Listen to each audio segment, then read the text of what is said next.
Hello दोस्तों, आज की इस वीडियो में हम बात करेंगे ऑटोनोमिक रिसेप्टर्स की। तो ऑटोनोमिक रिसेप्टर्स क्या होते हैं और कैसे होते हैं, इसको जानने से पहले हमें ये मालूम है कि ऑटोनोमिक नर्वस सिस्टम दो हिस्सों में डिवाइड होता है।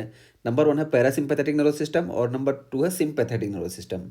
तो सबसे पहले हम बात करते हैं इनके आउटफ्लो की। देखिए इनका आउटफ्लो कैसे होता है, कहाँ से, तो T1 से L3 के बीच में से ही, यानी यहाँ T1 है, यहाँ L3 है, L3 के बीच से ही इन दोनों का आउटफ्लो होता है। तो इसीलिए इसको हम बोलते हैं थोरैको लंबर आउटफ्लो। और पैरासिम्पैथेटिक की बात करें तो या तो ये क्रेनियल पार्ट से होगा या तो ये सैक्रल पार्ट से होगा, इसीलिए इसको हम बोलते हैं क्रेनियो सैक्रल आउटफ्लो। तो ये तो आउटफ्लो की बात हो गई। और उसके बाद हम अब रिसेप्टर्स की बात करते हैं कि रिसेप्टर्स कैसे होते हैं। तो जो हमारे न्यूरॉन्स होते हैं, जब वो न्यूरो रिलीज करते हैं, उसको जिसके जरिए रिस्पॉन्स मिलता है उसी को हम रिसेप्टर्स बोलते हैं। और जिस तरह का न्यूरॉन होगा उसी तरह के वहाँ पे रिसेप्टर होंगे। तो देखिए एक जनरल सा लॉ है कि जितने भी न्यूरॉन्स जो ओरिजिनेट होंगे सीधे सीएनएस से, चाहे वो जिस पार्ट से ओरिजिनेट हो रहे हैं, सब कोलिनर्जिक होंगे, यानी एसिटाइल कोलिन रिलीज करेंगे। अब एसिटाइल कोलिन जो रिलीज होता है वो उसके दो रिसेप्टर्स होते हैं, एक होता है निकोटिनिक रिसेप्टर्स, एक मस्कुलिनिक रिसेप्टर्स। और निकोटिनिक रिसेप्टर्स में क्या होता है कि ये आयन चैनल ट्रांसपोर्टर होता है। तो यहाँ पे सारे जो होंगे ये निकोटिनिक रिसेप्टर्स होंगे।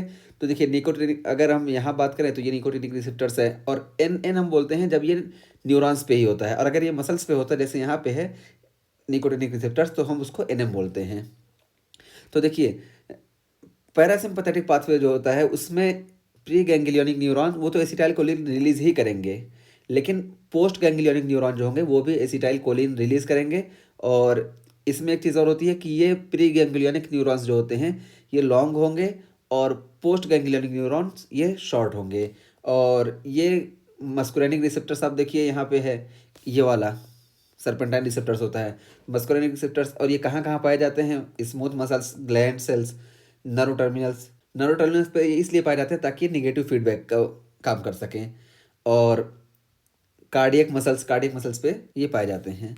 फिर उसके बाद यहाँ पे सोमैटिक नर्वस सिस्टम आप देखिए। तो सोमैटिक नर्वस सिस्टम में देखिए आप, ये डायरेक्ट एसिटाइल कोलिन यहाँ से रिलीज हो रहा है, इस वजह से क्योंकि ये डायरेक्ट सीएनएस से ओरिजिनेट हो रहा है, स्पाइनल कॉर्ड से। और ये देखिए सीधा मसल्स पे आ रहा है, यहाँ पे कोई गैंग्लियन नहीं है, फिर भी यहाँ पे एसिटाइल कोलिन रिलीज हो रहा है, क्योंकि हम पहले ही बात कर चुके हैं कि सीएनएस से जितने भी न्यूरॉन ओरिजिनेट होंगे सब कोलिनर्जिक होंगे।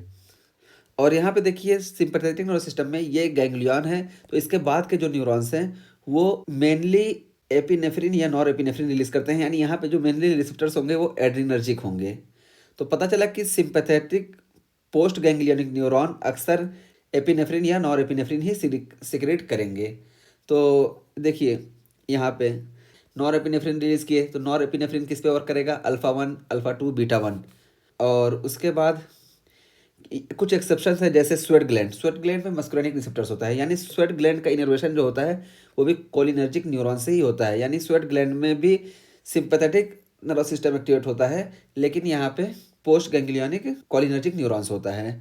और इसी तरह से आप रीनल वेस्कुलेचर की आप बात करें, यानी रीनल वेस्कुलेचर स्मूथ मसल्स की, तो यहाँ पे डोपामिनर्जिक न्यूरॉन्स होता है, इसीलिए यहाँ पे जो रिसेप्टर्स होता है वो D1 रिसेप्टर होता है।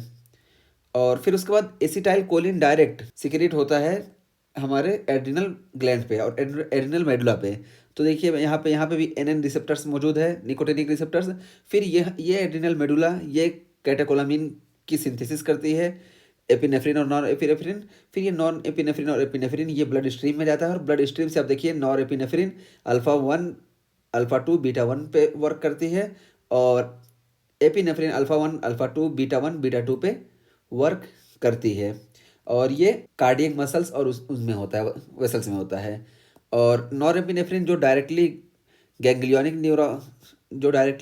पोस्ट गैंग्लियनिक न्यूरॉन से ओरिजिनेट होती है, वो जो सीक्रेट होती है वो वर्क करती है अल्फा 1, अल्फा 2 और बीटा 1 पे। और ये होते कहाँ कहाँ हैं, स्मूथ मसल्स और ग्लैंड पे, नर्व टर्मिनल्स पे होते हैं, और कार्डियक मसल्स पे होते हैं। और फिर उसके बाद नीचे देखिए यहाँ पे सोमैटिक की अगर हम बात करते हैं, देखिए सोमैटिक नर्व जो निकलते हैं वो भी डायरेक्ट स्केलेटल मसल्स पे यहाँ पे गए, जैसे स्पिंचर्स पे ये चले गए। तो वहाँ पे ये क्या करेंगे, एसिटाइल कोलिन ही रिलीज करेंगे, क्योंकि ये डायरेक्ट स्पाइनल कॉर्ड से ओरिजिनेट हो रहे हैं। और फिर नीचे ये दिया गया है कि pelvic splanchnic nerves and cranial nerves 3rd, 7th, 9th and tenth are part of parasympathetic nervous system. यही हमने कहा कि पेल्विक या जिसको हमने कहा सैक्रल, तो ये और क्रेनियल नर्व जो है ये पैरासिम्पैथेटिक आउट फ्लो करती हैं। और adrenal medulla is directly innervated by pre ganglionic sympathetic fibre. Adrenal medulla जो होती है ये प्री गैंग्लियोनिक सिंपैथेटिक फाइबर से डायरेक्ट इनर्वेट होती है। और sweat glands are part of sympathetic pathway.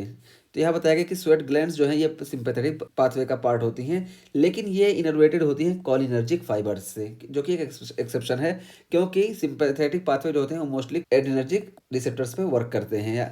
और फिर देखिए यहाँ पे बताया गया कि sympathetic nervous system result in A cold sweat. तो यानी सिंपैथेटिक नर्वस सिस्टम जब स्वेट पे हम बात करें, स्वेट ग्लैंड पे, तो यहाँ पे कोलिनर्जिक न्यूरॉन्स होते हैं।